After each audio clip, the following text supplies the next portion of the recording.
This is Russ Hiner, and I have a guest, Rajyogi, and he is going to be talking about breath work. And the exciting part about the breath work is that he is going to demonstrate how we can make life changes just by doing something that we've naturally done. And that is just inhaling and exhaling. We're going to be talking about all of the different benefits to this and how simple it is. It sounds simple. It's not that simple because otherwise everybody would be doing this. Everybody would be healthy. Everybody would be living in a utopia. So, all right. Well, do you want to tell the audience just a little bit about what we're going to be doing here today? Very good. Very good. So Russ brought up a very interesting point at the very outset about how it's easy, yet not easy. So we need to understand a little deeper about our breath. See, normally everyone takes their breath for granted. We pay zero attention to our breath.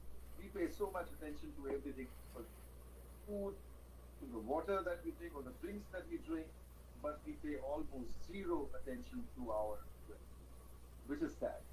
Life begins with the first breath, it ends with the last one. And yet, breath is the most ignored aspect of our lives almost as long as we live. Now, why do we need to pay attention to the breath?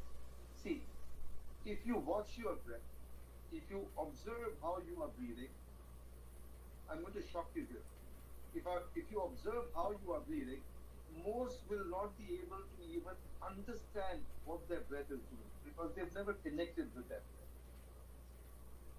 Some who are able to connect may feel the breath is going maybe to the chest, a little lower.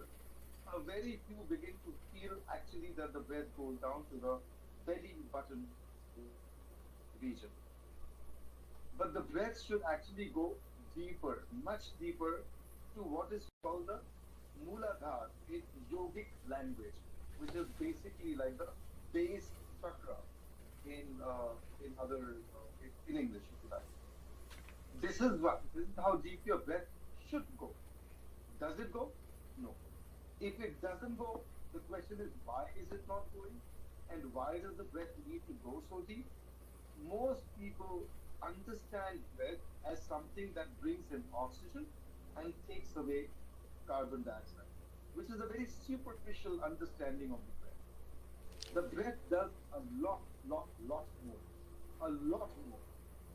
Remember, the body is estimated to have something like 50 trillion cells, 50 followed by 12 zeros. 50 trillion cells, and certain estimates put the amount of charge or electrical charge in every cell at 0.07 volts, which is an electrical charge because the body is always communicating. Every single part of the body, every single moment of the day is communicating with the rest of the body, the brain, and so on and so forth. And that is how the body functions. If this communication doesn't happen well for any reason, then there is obviously going to be some difficulty with the body, with the being, and so on.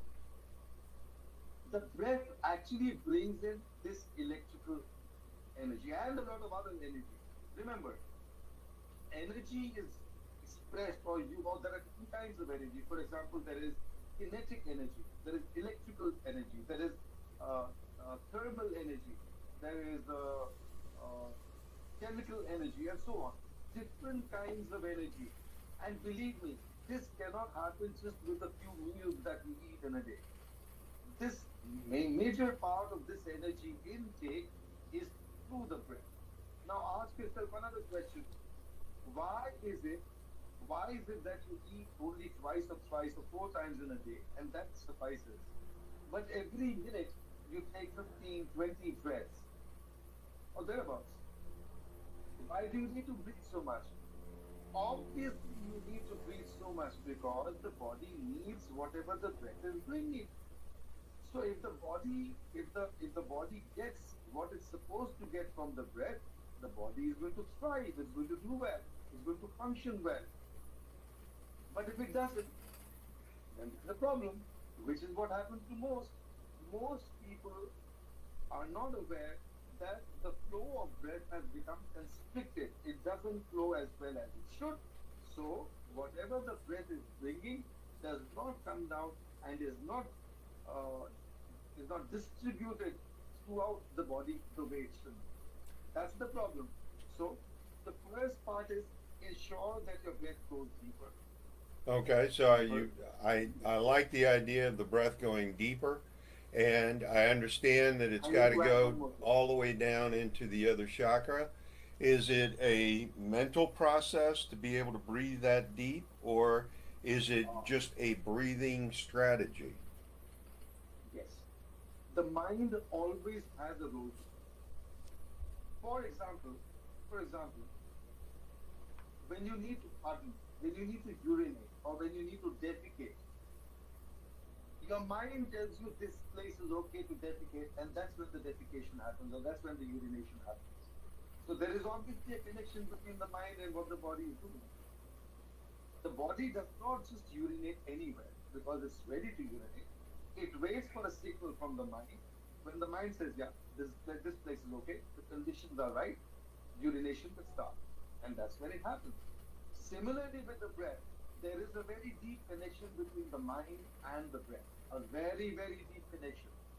Most people are not aware when the mind is upset, when we are upset, when we are angry, for example, or when there are certain negative emotions, it's impacting the quality of breath.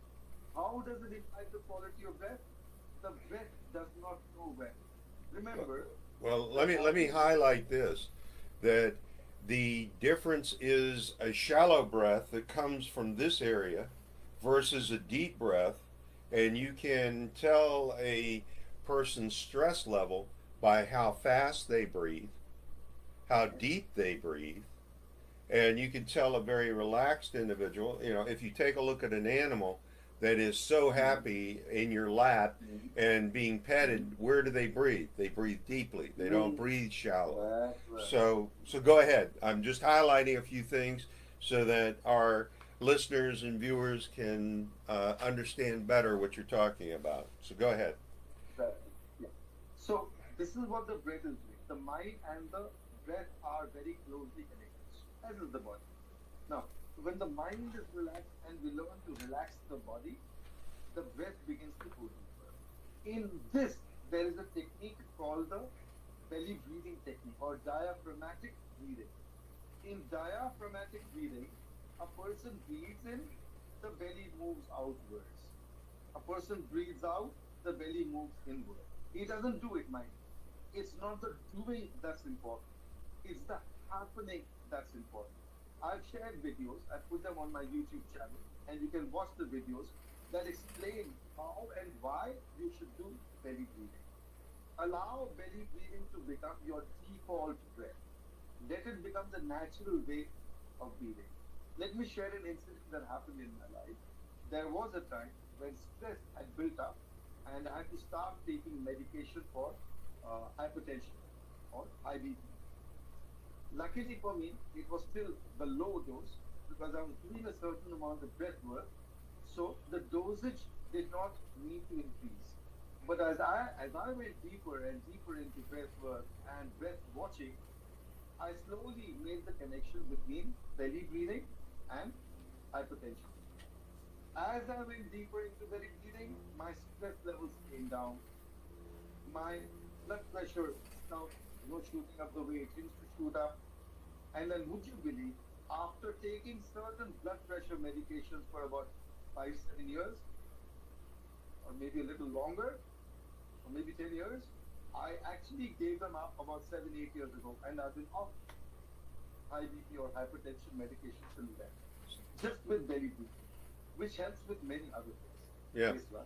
Well, you know, to your point, there's a lot of people that are on the erectile dysfunction groups. There are a lot of people looking for health answers, and the Mm. fact that any hom- whole, holistic type of health change is a very slow process. It's like whatever caused the hypertension was a very slow beginning, And only when it reaches a certain level do you realize I need to take care of this. Mm. In the breath work and the Reiki healing and other alternatives of rather than just taking a pill, doesn't happen instantly. You mentioned it, you were able to overcome over a number of years. It's the Mhm. dedication, it's the mindset, it is the consistency in which you do this practice that allows you to heal. Your body will heal, and you are proof of that. So go ahead. Tell me more about the breathing all the way to your toes. Okay. Very good points, Russ. And yes, it takes time. It took me longer because I wasn't being guided. It wasn't like I had a guru or a teacher who was guiding me, do this now, do this now, do this now. It was more of an instinctive thing. Russ just mentioned ED, erectile dysfunction. So I teach techniques where you start with belly breathing. I actually ask the participants to practice belly breathing for about 15 days, which means not doing belly breathing, but allowing belly breathing to happen. And there is a small difference, which I have explained in my videos that I share with others also, and especially with those who participate in my ED reversal with the thunderbolt breath. So I have a program called the ED reversal with thunderbolt breath. Thunderbolt breath because it signifies energy, flow of energy, which is what is needed in our body. The way I see it, and by the way, I have been through ED myself. So when I was hit by ED, I had an internal kind of a conviction that breath could heal it. I couldn't find resources. I didn't find somebody who was teaching it or who was able to guide. But I just knew from the inside that breath had to have an answer. So I continued my journey and I did my breath work and different techniques, etc. And then I started noticing that there was some change happening and I loved it. So I continued again. Like my hypertension problem, it took some time, yes. But once it was done, somehow clarity came, and I was able to create a program where in a month, in just a month, people are able to reverse ED and get results. But mind you, 1 month of serious work. It's not as if just coming to the session, hearing what I've said will deliver results. No, it's what you do with what you have heard that will deliver results. So if you do belly breathing, for which I usually give about 15 days. So let me correct whatever I've said. 15 days plus a month. 15 days for belly breathing to become your default breath or as much of a default breath as possible. And then about a month, 10 sessions, 10 1 hour sessions spread over a month, twice a week, and within a month, people see results. People who do it the way it has been shared. If they don't do it, I can't guarantee it. Well, that to your point, that I have done. Recently I had a hand injury, and I went to physical therapy. Well, I learned from the physical therapist what to do. Well, if I go home and don't do it, then what you're talking about in the breath work does not work. You, the Exactly. the patient, the client, the person that has the health issue, must be dedicated to their own health. They Yes. Nobody's going to come along and bounce on your chest to get you to breathe. And to your point, if I was to come into your house and push on your chest, that would just be shallow breathing. That wouldn't be all the way to your toes. So I can't do your work. Does that make sense? As a patient, and Absolutely. what you and I are offering is a system whereby we train you so that you don't have to go through the learning lessons that you mentioned just a little while ago, where it took you a long time because you didn't have a mentor. You didn't have. So your technique and what you're bringing to the table is that people can rapidly start. They can shortcut the the learning process, but not the meat, not the actual breath technique. right? Absolutely, Russ. You said it perfectly. It's only when someone joins the program, does whatever is shared systematically, religiously, and regularly, then they begin to see results.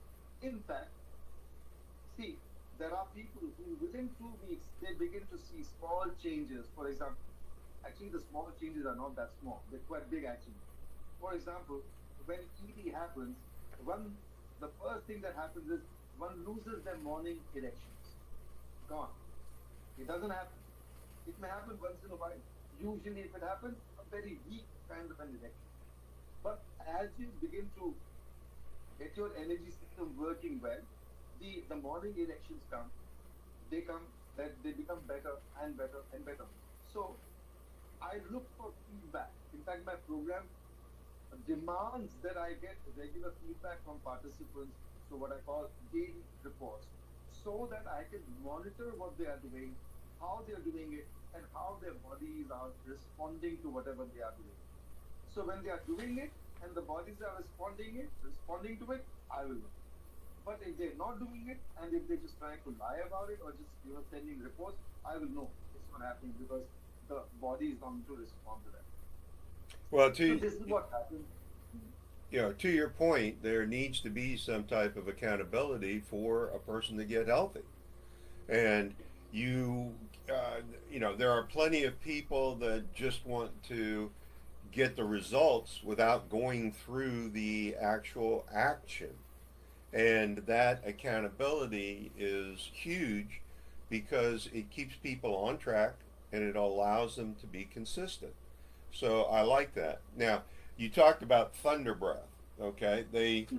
I have done thunder breath, and the isn't the thunder breath more of a upper chest type breathing versus all the way down? Can you It has to be all the way down. yeah. So So in the Thunderbolt breath, I show techniques how to get your breath lower. I teach certain exercises to help the breath go lower. Why doesn't the breath go lower? The breath does not go lower because blockages have happened in the system. Blockages have come to the fore, so to speak. And therefore, energy is not passing the way it should. Therefore, energy is not going, for example, to the genitals in the case of eating. Your genitals should be able to receive whatever energy is there so that it can perform the way it is meant to perform. Obviously, depending on one's age, etc. Nowadays, with excessive pornography and masturbation, etc., I sometimes get young people as young as 20, 22 years old who have erection problems. Can you imagine 20, 25-year-old, 22-year-olds? Because they were exposed to pornography and masturbation at a very early age, they overdid it, and then suddenly that source energy has become depleted. So until this source energy, which is also called Kundalini, until this Kundalini energy is built up, they will not be able to get their erections back, or at least not good quality erections. So I teach them techniques to start rebuilding that Kundalini energy, different breathwork techniques, different exercises, just so that the breath moves lower and moves in the right way. So I create a system where the energy moves down towards the Mooladhara, up the spine, through what is called the Sushumna. The Sushumna Nadi, it's a Nadi, it's a pathway through which energy moves upwards through each individual chakra. A chakra is like a plexus, an area which has a lot of connections to different parts of the body, number one, but it's also like a repository of certain emotions and hormones and so on and so forth. So, depending on which chakras are activated or active, one gets a certain level of consciousness, but it's connected with the endocrine system. Therefore, different kinds of emotions are secreted depending on where the energy is going. Just like in your house, if you flick a switch to the light, it's the light that's going to come on. If you flick a switch for the fan, the fan will come on, or the air conditioner. Depending on where you are channeling this energy, that is what's going to start working. In the human system, this energy, the main power line, if you want to think of it this way, is what is called the Sushumna. Sushumna. Sushumna Nadi. Normally, in the human being, the autonomic nervous system is running the affairs of the body. What is getting what, how food is getting digested, how one person is healing himself, and so on and so forth. The autonomic nervous system is working, which contains two independent parts. One is called the sympathetic nervous system, the other is called the parasympathetic nervous system. Both play an important role. The sympathetic nervous system kicks in whenever there is stress, whenever there is danger, whenever there is threat. If there is a threat to my body, to my body needs to do something to preserve itself, to save itself. It's fine. But if my body is always in the preserve or protect or survival mode, something else is not going to work, which is the parasympathetic nervous system. So either of them works, either the parasympathetic is working or the sympathetic is working. They don't work together. If the sympathetic nervous system is in operation most of the time, then the body's healing, wellness, creativity aspects go under the cup. When we continue to stay in the sympathetic nervous system for extended periods of time, we, being creatures of habit, become prey to that. That becomes our default system, which means it's almost as if one is constantly under some threat, constantly under some danger, and so on. And so his sympathetic nervous system is constantly working, which means a person is not able to heal himself or move towards wellness, and so on. Okay, well, I think you bring up a very good point there. By having the a dominant electrical or thinking mindset that is going through your body, and it is a if we use that default, that means that we are unaware that there are other systems and unaware of other electrical impulses that can cure us and make us feel better. And we can also stop at being in a survival mode and start graduating up into an electrical field that allows the person to be happier, heal faster, have better relationships. And as you mentioned, we were talking about chakras, and as you come up the body, you get to the heart chakra. Well, that's where all your relationships are. And then you go up into the throat chakra and the third eye, and that's where your real healing comes to be. And to your point, in my world, the heart chakra and the throat chakra are very important in men's health because men don't talk about it. They don't have a voice in order to express their health issues. Society and has caused men not to want to talk about their health issues. And since we are talking about erectile dysfunction, we're talking about just uh, high blood pressure, hypertension, cholesterol, diabetes. All of these disease states can be changed holistically by breathing, by using these simple techniques. Well, we've been talking about the philosophy of it. I want to get down just a little bit more and talk about some of your personal training and experiences that give you this knowledge. Tell me about that. Yeah, but I'll just go back to the point you just made about diseases like sugar, diabetes, hypertension, etc. These are all directly connected with the sympathetic nervous system, which is what we were talking about a little earlier. The more one is in the sympathetic nervous system, or the more one is under the operation of the sympathetic nervous system, the more these diseases, lifestyle diseases, will happen. And the more they happen, they have their own run of diseases as well. So one goes into that area where one disease after another, one kind of condition, illness just gets a hold of us. Whereas if you move more regularly into the parasympathetic, if you stay more in the parasympathetic nervous system, your body will heal itself better, and also your erectile dysfunction related issues can also be easily overcome. That is why we start with belly breathing. Well, In all my courses, to your in point, all my courses, yeah, go ahead. yeah, sorry, in all my courses, I start with belly breathing.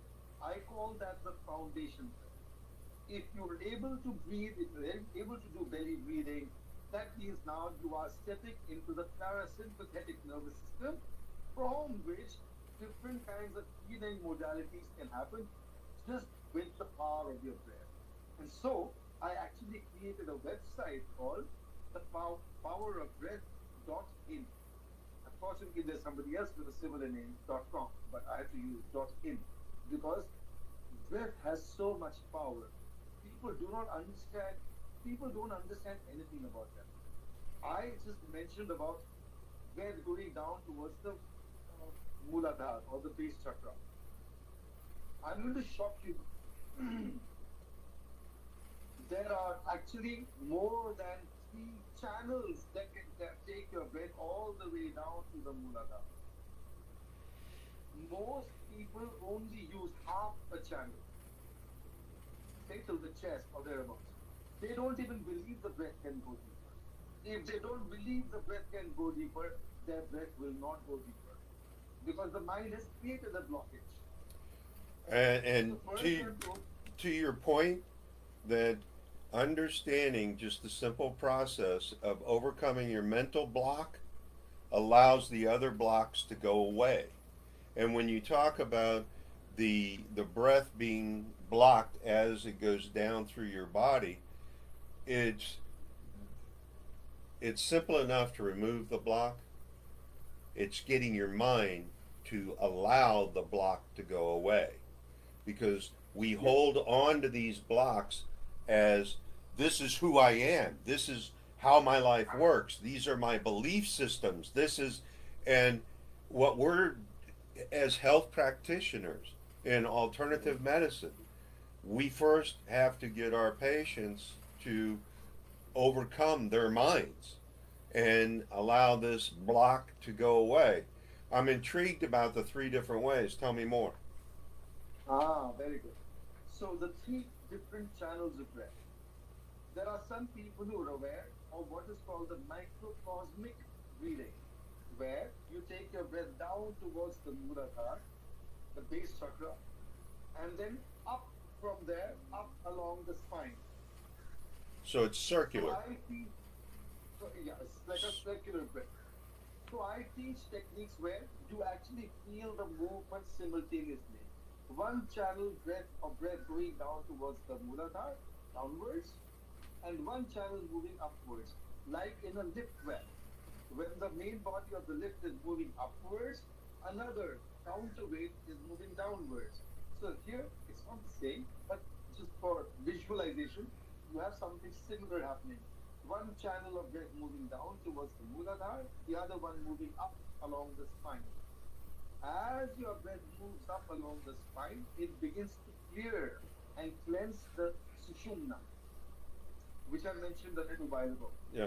And the sushumna is, in many ways, the in many ways, very deeply connected with the parasympathetic nervous system, which is what your question was then. I'm sorry, Yeah. Yeah. I That's missed fine. it then. That's fine. But to you're using a word called medulla, right? And that's the lowest No, chakra. not What medulla. what is The what it, medulla, what's the word that you're using that in where I come from? What I learned as the root chakra. It's the yes, very the root lowest. chakra or the base chakra, yes. Okay. Can you The say it again? Muladhara, Muladhara. Okay. Muladhara, yeah, Okay, Muladhara. that is the root chakra, That is the the root way I chakra. learned. And to your Yes, point, that the body is fluid. It has a lot of water in it, it has oxygen in Oh, it, and it all has to circulate. That's the reason why we have a circulatory system. very true. But very important is that oxygen goes down into your body, into the red blood cells, and circulates throughout, taking toxins out of the cells, and then through your breath, you're releasing some of those toxins. I'm sure people have um, experienced individuals that have had too much alcohol or garlic or Mm, some very spicy cumin, and it mm, comes out through your breath. It's a mm, natural.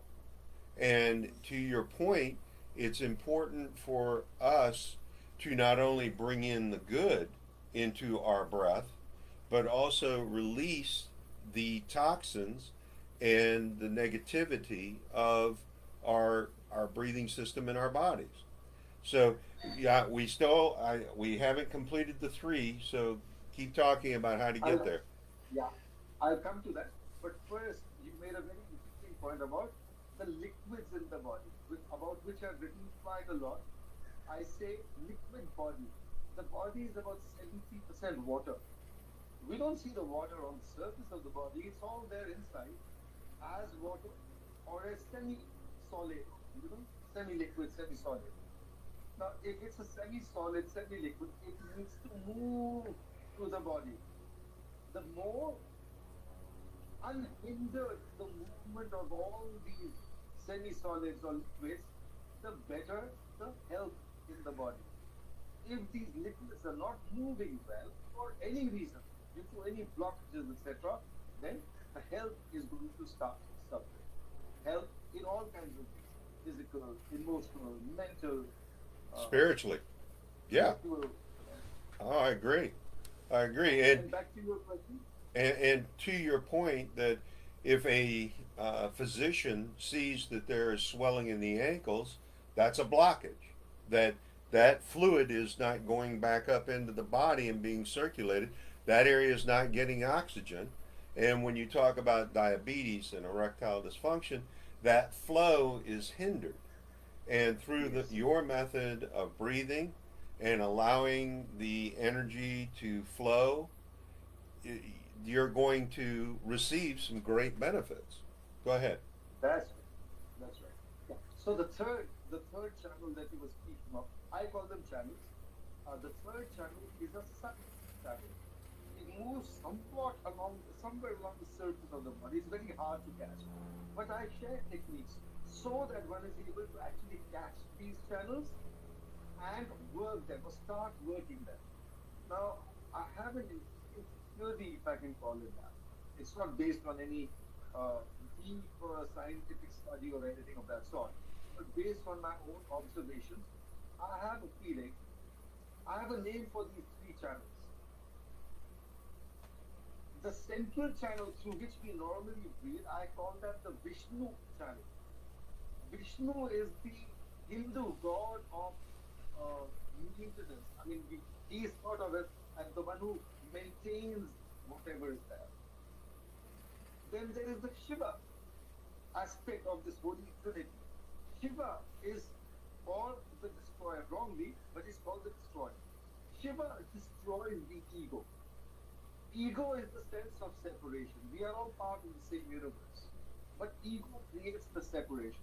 So essentially, Shiva consciousness is about destroying ego. So we think of him as destruction. But there is a third one called Brahma, creator, who creates everything, including the sense of ego. And they're always working together.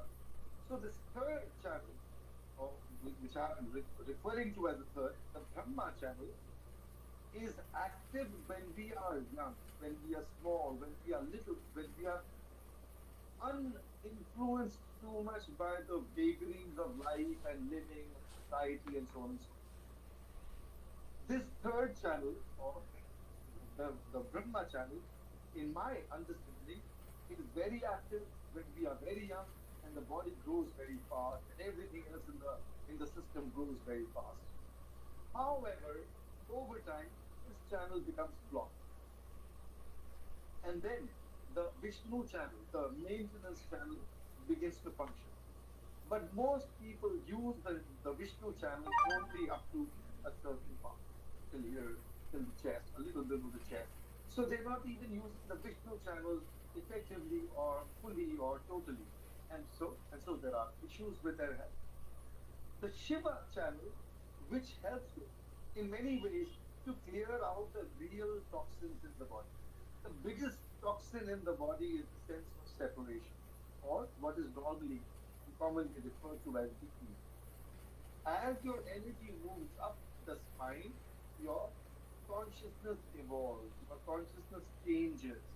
As your consciousness changes, you become more and more inclusive. You become more, you see better. A very good example would be like a building with say 7 floors, or if you like even 130 floors, because there are many more chakras than the 7 chakras. These are the 7 major chakras. So think of you being in a building, 7 floors. On the ground floor or the first floor, your vision is very limited. On the second floor, you see a little wider, a little more, and so on. As you go higher, as you come to the top, you see much, much, much, much better, much wider, and so on. And this is what happens with your consciousness as your energy moves upwards. Consciousness on its own can do nothing unless it is activated by energy, which is the Kundalini energy in the human body. Amazingly, of all the living things, see there are trillions of living things. I mean, all kinds of living creatures, etc., etc. Obviously, there are many, many more insects, for example, many, many more animals, for example, or fish, etc., etc., etc., etc., than human beings. At 7 billion or 8 billion, we are still tip of that iceberg, if you want to see it in that triangular or pyramid shape. So, massive amounts of other life forms, other forms of energy and consciousness in the lower levels, different kinds of living things and beings and so on and so forth, even plants, they do have a life, they do have a certain consciousness in them as well, and of course energy. But human beings, only a small portion at the top. Our greatest responsibility, our greatest ability is to consciously move our consciousness, consciously change our consciousness, consciously evolve our consciousness. But for that, we need energy.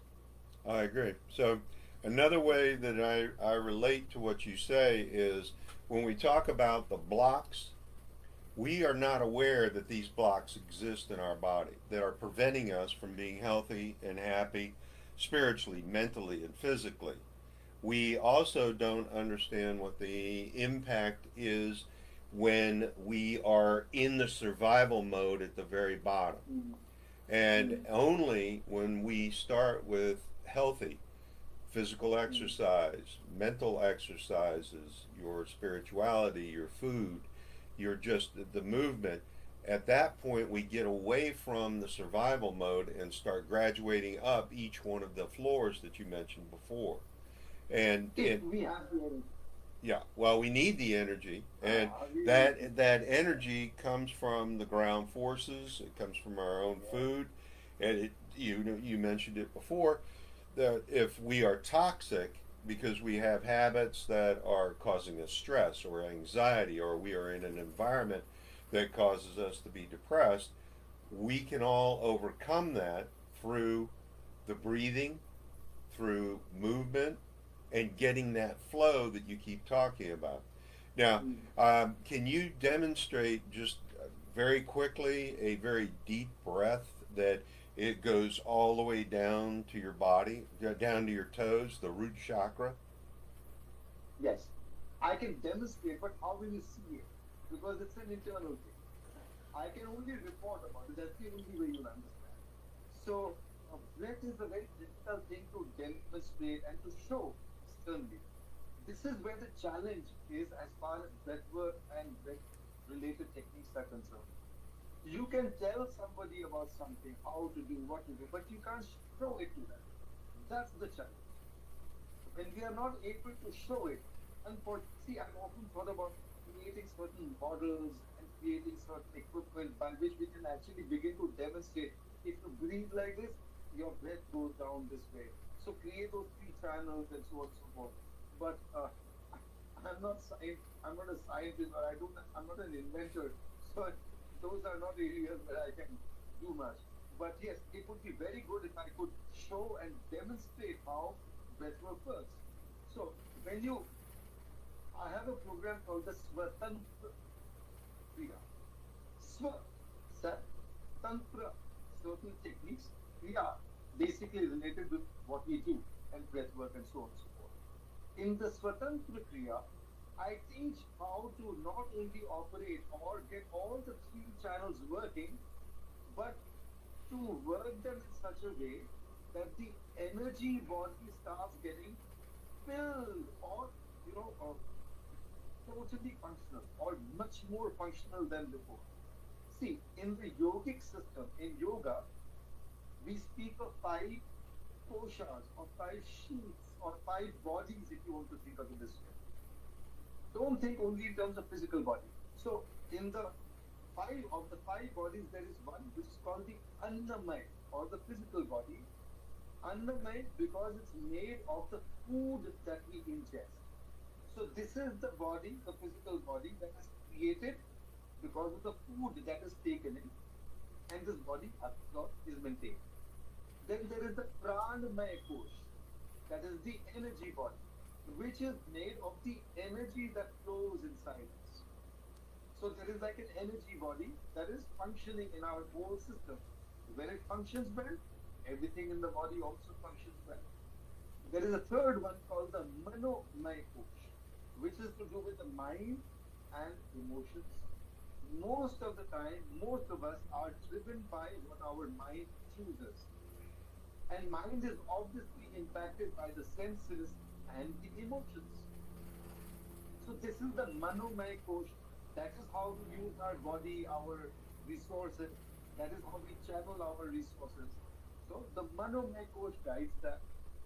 But it's only when you're able to transcend the physical body, the annamaya, and the manomaya, that you begin to touch the vijnanamaya kosh. The vijnanamaya kosh is your intelligence body, intelligent body, or your knowledge body. When you touch the knowledge body, it's like knowledge of the universe begins to flow into you, through you. So you may have heard stories or incidents where certain musicians, for example, they would dream a score and then they would write it later, and it would be great music. Or certain inventors and scientists who would dream solutions to problems that they were working on, because they are accessing that intelligence body or that knowledge body, and this information just starts coming into them.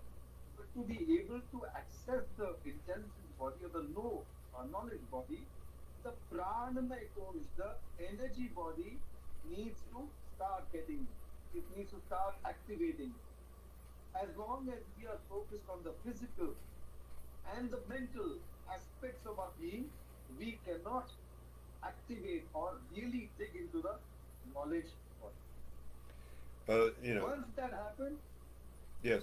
To your point, that the different levels of the energy in your body, when we make the decision that we want to be healed, we are on the right road. And in the breath work, if I'm going to, be videotaping you and talking with you, I physically won't see you take your breath go all the way down to the root chakra.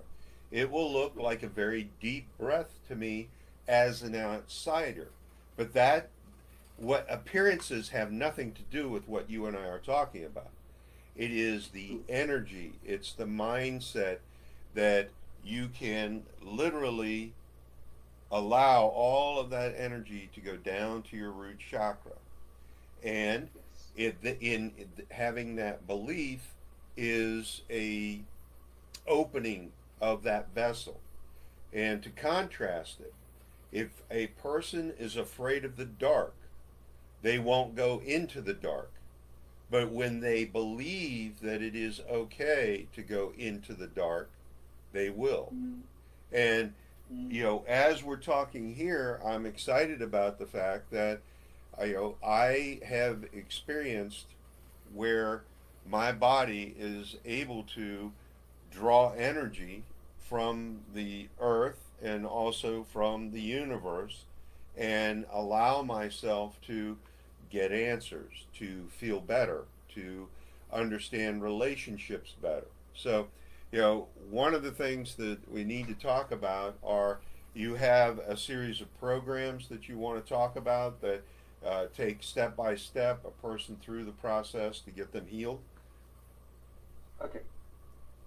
So different kinds of conditions or diseases or ailments need your breath to be worked in specific or special ways. Small variations maybe, but even so.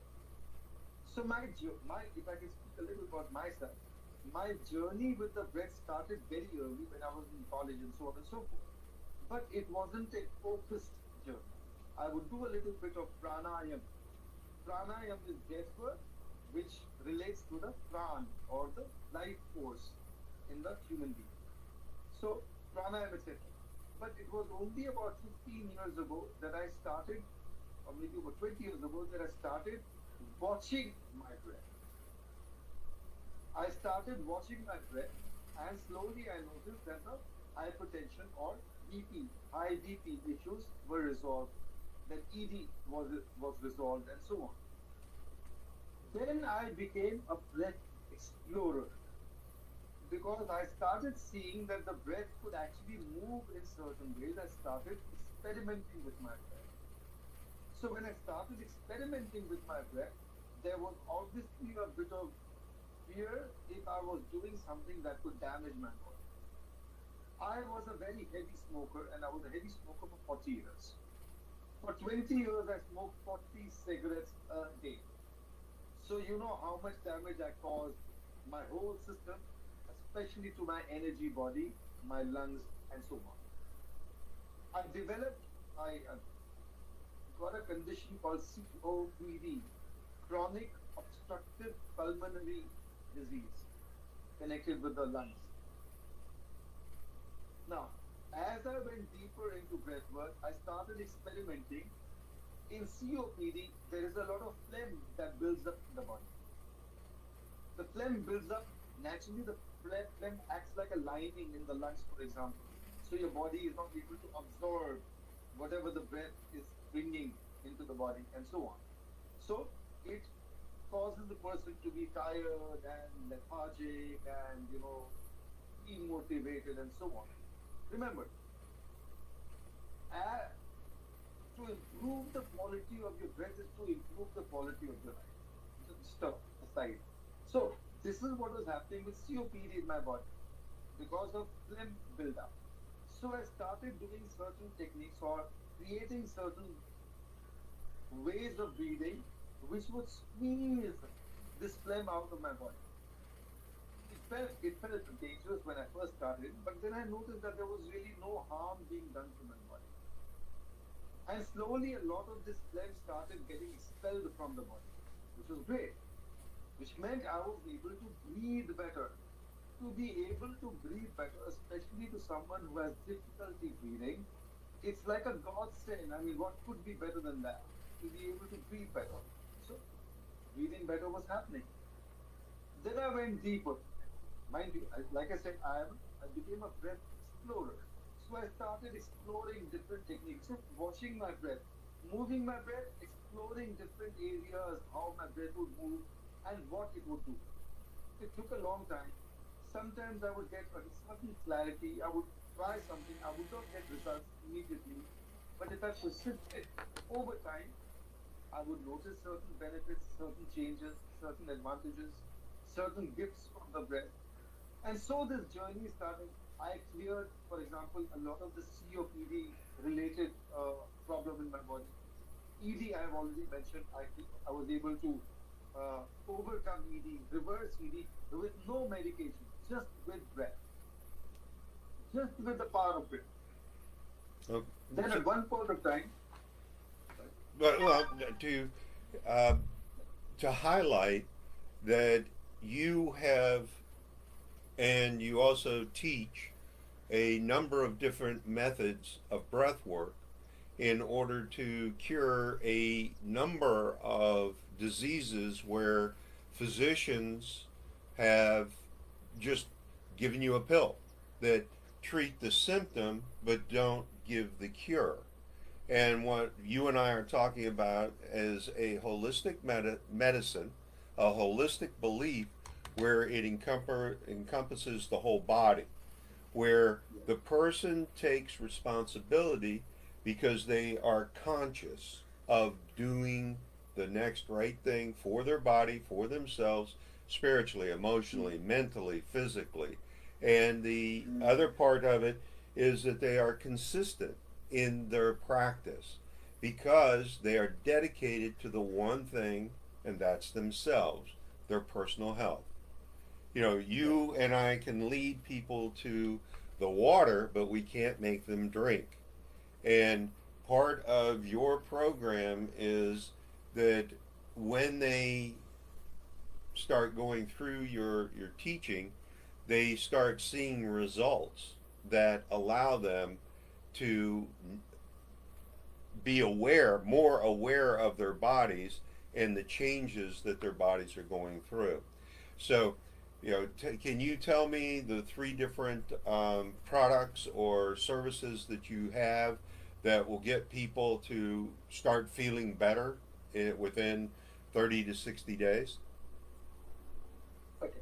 So in today's world, with depleted energy because of excessive masturbation or pornography and related issues, ED helps immensely. So ED works for men. There is something similar for women, which I call the Women's Ananda program. Ananda means pleasantness or joy or blissfulness.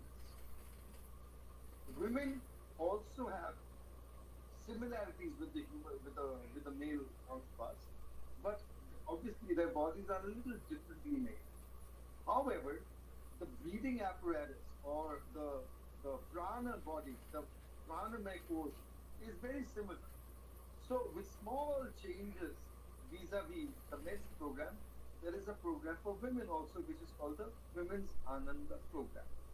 Then there is a I'm I've done a few camps with this one. I call this the breathwork with Rajyogi, where I teach techniques to circulate the breath, starting with belly breathing, circulating the breath. It helps immensely with clearing pains, aches, etc., and blockages and so on from the body. But it goes deeper. It goes beyond that. For example, if you have sciatica, that pain that runs from the buttocks down the legs and so on, or fibromyalgia, which is again a very painful condition. It's the shoulders, back, and so on. Yeah. It's smooth, nerve related.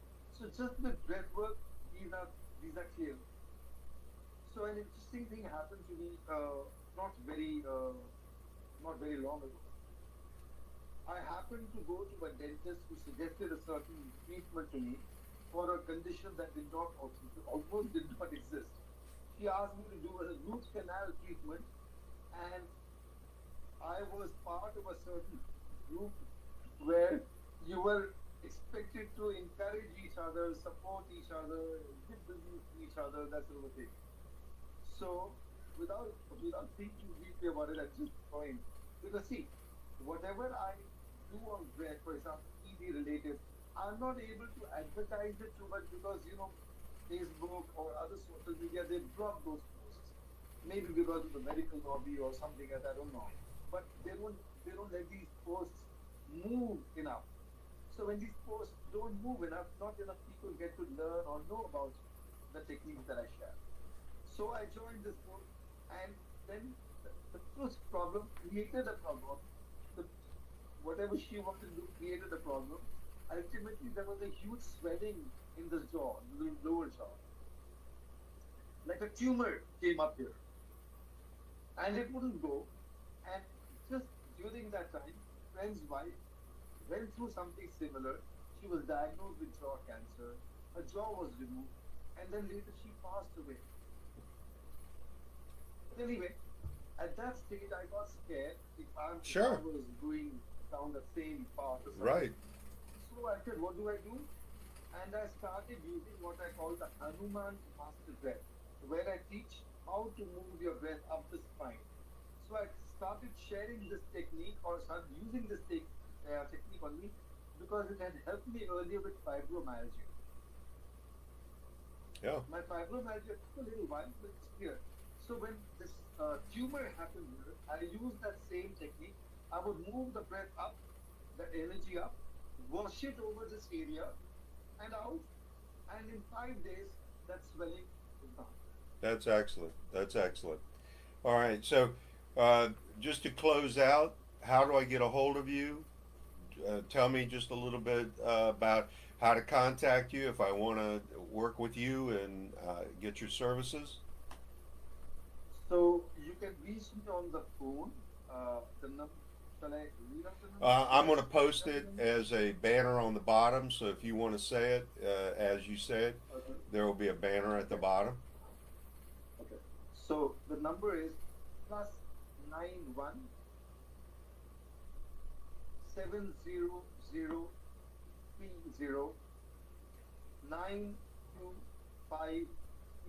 917030925539. Okay, a website. That I have a website called www.powerofbreath, one word, .in, all small letters. Powerofbreath.in. That's the website.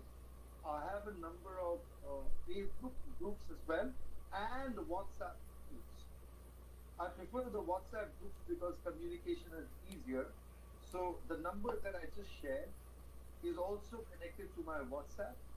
And depending on your interest, if you just send me a short message saying or explaining what you wish to join or what problem needs attention, I can put you in the right group, have a discussion with you, have a short consultancy with you in the sense, 10, 15 minute phone chat so that I can guide you what to do.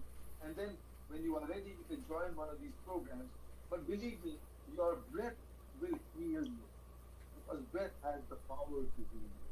And it has the power to heal you far better than other ways because there are no side effects. Okay, great, So great. it, yeah, Well, I'm Russ Hiner, and the way to get a hold of me is through a website called curederectiledysfunction.com. And you can also go to Facebook. I'm at Mach1 uh, on the Facebook page. And we, both of us, are holistic healers that work with individuals who want to be healed. If you want band aids or you want pills or you want something to happen fast, we're not the kind of individuals that do that. What we are individuals that can physically, mentally, and spiritually heal individuals that have a desire and want a different life. They want to have a life that is full of mobility, full of joy, full of peace, pain free. Is there anything else that you want to talk about, Raja? okay. Yes, one more interesting thing, which I call the Hanuman stamina breath. Okay, make it Stamina. short. Yeah. So stamina is the ability to have endurance or to persist with something despite difficulties, challenges, etc., etc. So there is a technique where you use the Hanuman stamina breath not only to add to your stamina, but it also helps reduce phlegm issues in the body, which leads to a better voice quality as well. So as the phlegm is cleared out, for example, for a public speaker or a spokesperson or a singer, having a better voice quality makes a big difference. So the Hanuman stamina breath helps with all these things and also to cut down on one's phlegm or mucus related issues. That's short. Okay, that's great. That's great. Well, thank you again. I appreciate it, and I look forward to hearing more from you in the future. Have a great day. Thank you. Thank you very much. All right. Namaste. Nice talking to you. Namaste. Nice talking to you. Yeah. Goodbye.